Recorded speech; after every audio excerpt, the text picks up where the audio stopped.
Speaking skills conversation number 5. Well, before starting the lesson, let's have a review on previous lessons. It is the series of speaking skills where we are practicing conversation by using different words and different expressions.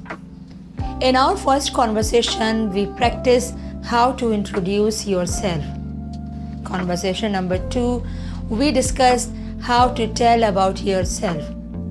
Well, conversation number 3 allows you to improve your conversation skills by using likes and opinions.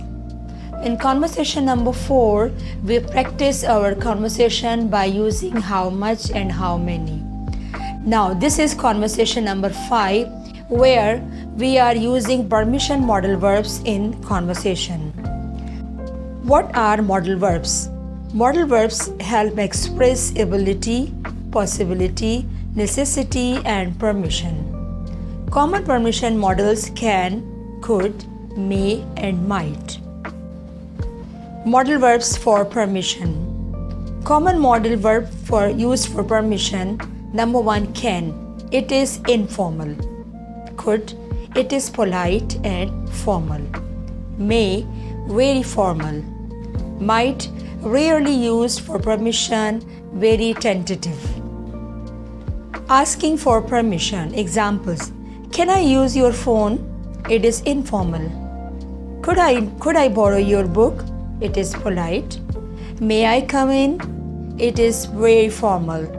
Might I ask you a question?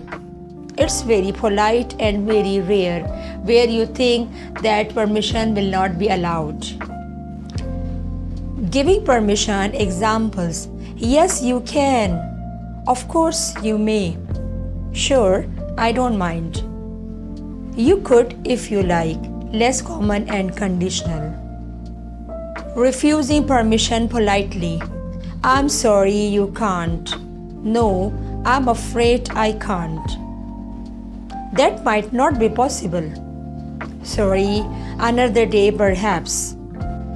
Let's practice conversation. Number 1. May I leave early today? I have some work.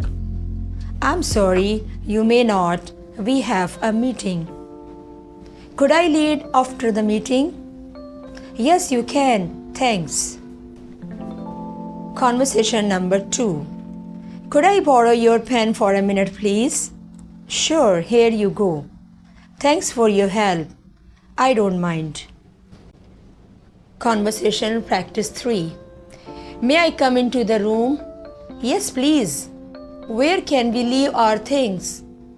You can keep your bag on the table, but put your shoes on and coat over there. Okay, thanks. Can we use our mobile? Yes, you can if it is essential. That is a good practice of using can, could, may, and might for asking permission, for giving permission, and for refusing permission. Thank you so much.